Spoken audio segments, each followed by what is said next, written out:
print your pattern, tape it together, tape it to your leather. I have videos showing that, so I didn't want to do all that again. But you basically just have these three main parts, 4 buckles, a few D-rings, a couple billets, and you have a choice depending on if you want to use more or less of these or none. For the belt loop keepers, you can do just these normal ones or little buckles on them. I did kind of a mix. But I did make all of these anyhow, because you can put them on, take these off, and use these for different gear and things.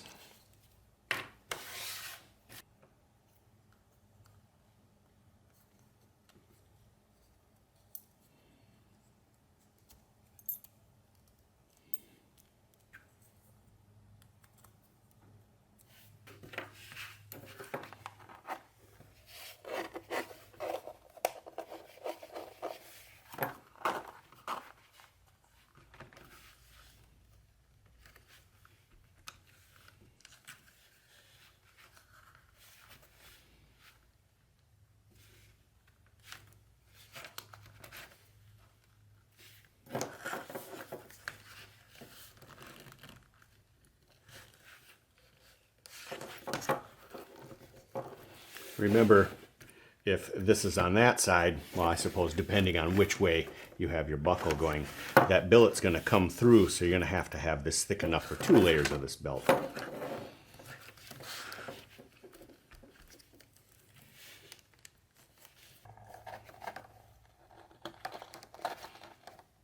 You also want to check and see how you want to fasten these in the back. You can even leave the belt in there while you tie that, just to make sure it's loose enough if you don't like them too tight. But I'll leave the belt in there, flip it over. Since this isn't super thick, these will actually overlap a little bit. But if you go thicker, 10 ounce or something, these will probably just butt up against each other.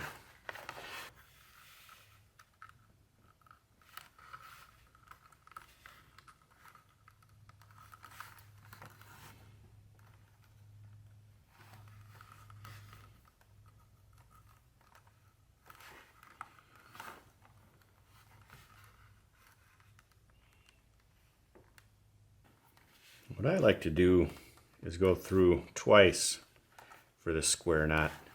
It makes it so when you pull these tight, it doesn't release.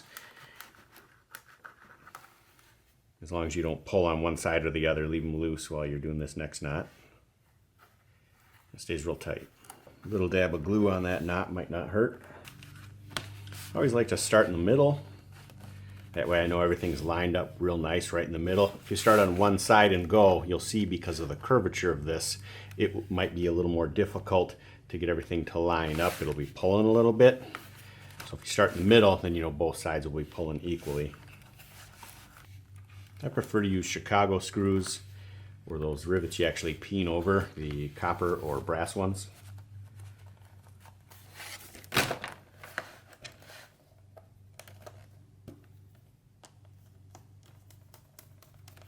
I'll start by just snugging it up a little.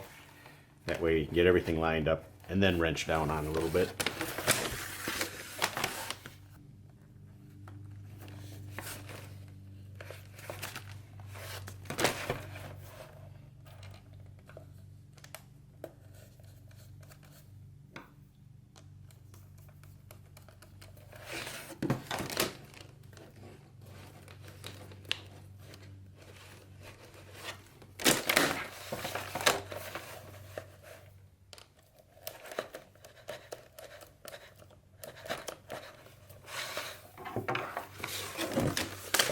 Okay, you'll notice as we get more of these on here, you'll have to actually set this up so it has that curvature and it'll fit real nice.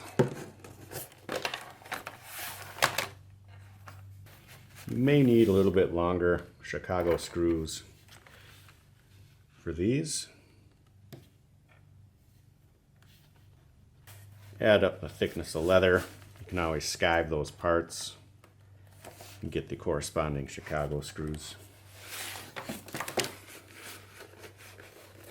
So I usually give it a good bend, squeeze it and then just let it back until I can find the hole there. And I'll squeeze it and hold it right there.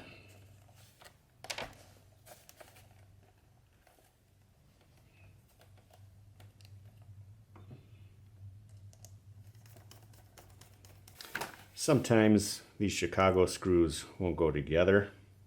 You'll get a bad part or something. So I just like to make sure I have a good coupling here. Set them aside so I'm not struggling once I get everything positioned here.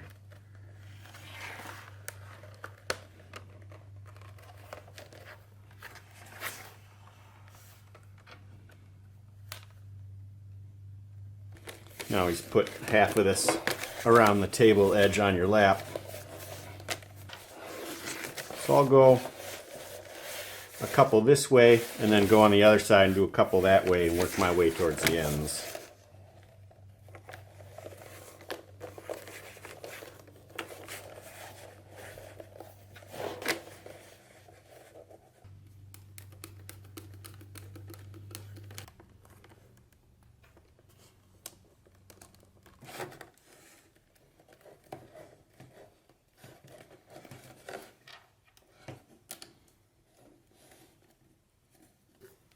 There were some extra buckles sitting on the table earlier.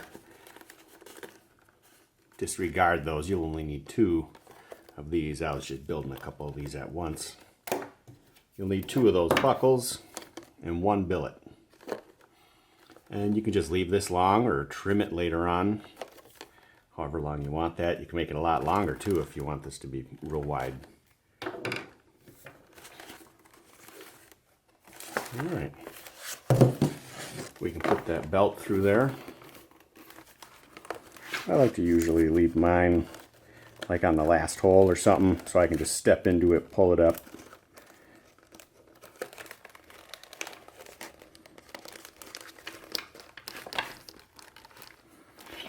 But what's really cool about this one is when you tighten it, you can leave these straps long enough. You can trim them as short as you want, but instead of having those ends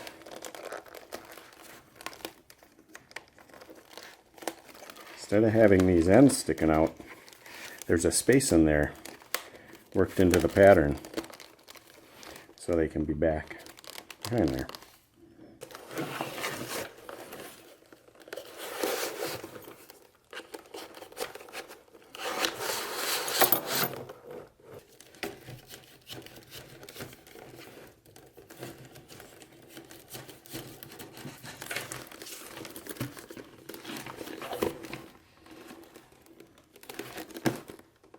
Two extra little buckles and the strap I had sitting over here.